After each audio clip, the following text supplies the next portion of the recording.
A $25 million wrongful death lawsuit has been filed in the death of Adrian Jones. It's aimed at the people who are supposed to protect children. Adrian, you might remember, is the young boy who was horribly abused. His body was fed to pigs to cover up the crime. Investigative reporter Angie Racono looks at who is being blamed. Angie. Well, Ellen, this is Heather and Mike Jones. That's Adrian's father and his stepmother, and they are in prison for his death. They pleaded guilty to criminal charges. So this lawsuit we're talking about today is a civil case, and it's blasting all of the other people who this suit says knew about the abuse but did nothing to stop it. A new lawsuit targets social workers, hospitals, the Department of Children and Families, and therapists, calling them disinterested bystanders. They effectively allowed his father and stepmother to continue to abuse, torture, and ultimately murder the little boy, while they stood idly by, writing it all down. KCTV5 previously reported Adrian's words when DCF files were released. "Sometimes he kicks me on the back of my head and a little bone comes out. My daddy keeps hitting me in the head and punching me in the stomach. My mom keeps pulling on my ears. It really hurts." Social workers who heard and wrote those words down are individually named. So are their supervisors and the entire Kansas Department of Children and Family Services. Also targeted, Spofford Hospital, where Adrian spent months of his life. The lawsuit claims Mike Jones told employees he would not follow through with AJ's treatment plan, and that Adrian began regressing and even biting himself when he learned he would go home. Adrian spent the final months of his life living back at home with Heather and Michael Jones. He was locked in rooms and eventually trapped in a shower where he was strapped to a chair. He died in that bathroom coffin.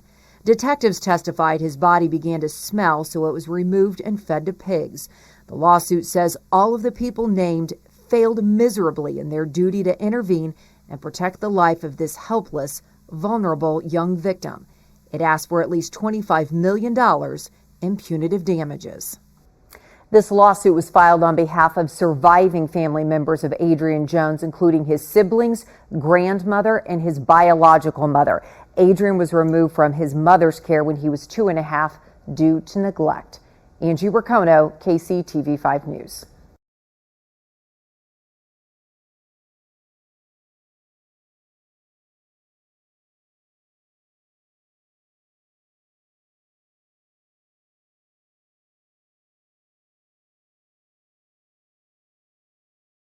$5 million. That is what a KCK stepmother charged with murder will have to pay to get out of jail. The judge decided to keep the bond at $5 million during Heather Jones' first court appearance this morning. Heather and her husband, Michael Jones, both face murder and child abuse charges. 41 Action News reporter Andres Gutierrez is live outside the Wyandotte County courthouse this midday. And Andres, what was unusual about the hearings this morning? Yeah, Cynthia, no one from the public was actually able to see Heather Jones make her first court appearance, and that's because a judge decided to do the arraignment through a video connection linked to the jail. I'm told that the charges of murder and child abuse were read to Jones. At this point, she has not entered a plea. We have also learned that as of now, she does not have a lawyer to represent her. This all stems from a case of a missing KCK boy who is presumed dead. Prosecutors believe Heather Jones and her husband Michael killed the 7-year-old boy named Adrian. On Thanksgiving morning, police found human remains at the property the couple rented in a rural area of KCK. We did reach out to the owner today, but she is not interested in speaking with us. The coroner has said that the human remains belong to a young child, but he is still working to identify the remains, which he has said may take several weeks. Heather Jones will be back here in court next Tuesday morning. Reporting live in Kansas City, Kansas this morning, Andres Gutierrez, 41 Action News.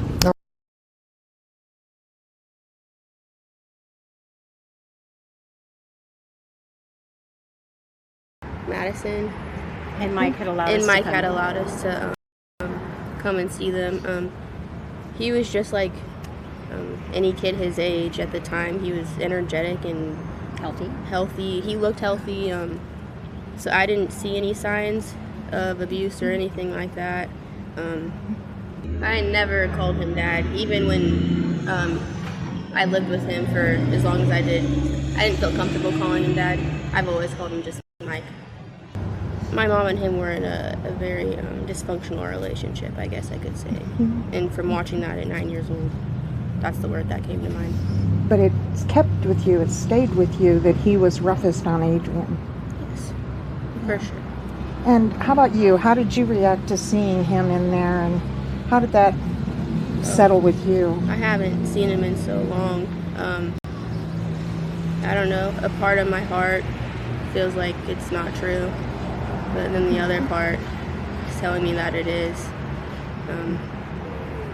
I want to forgive him. I can tell I do, but I just don't think it's the right time to.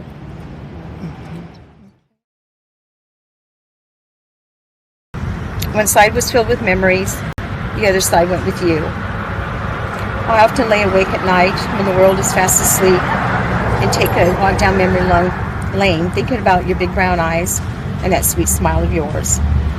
Remembering you is the easy part. I do it every day. But missing you is a heartache that never seems to go away. For every breath I take one for you. And I hold you totally within my heart each and every day. For you see, life has gone on without you, but it will never be the same.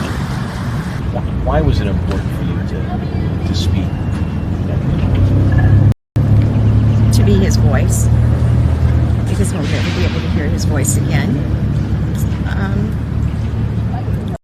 Just to remind him how much I love him, and that I'm sorry I couldn't protect him, because that's what I wanted to do, that's what I tried to do. So yeah. Did Heather's words ring hollow to you? Yes, they did. She still puts all the blame on Mike, but I believe that she is equally responsible. She had the opportunities to just to pick up the phone and call me, and she never made that known to anyone. What is this like for his siblings? How are they doing? My oldest granddaughter, Kiana, she's a junior in college, and she's turned into an amazing young woman. She's an honor roll student. She jumps track in collegiate level. She had basically more or less kind of raised the kids herself for a long time. So she was fiercely protective of the kids. And when she was told about what had happened, I had never felt such pain in my entire life. It was like, it was just the hardest thing I had ever had to do. Just to tell her that, you know, sorry.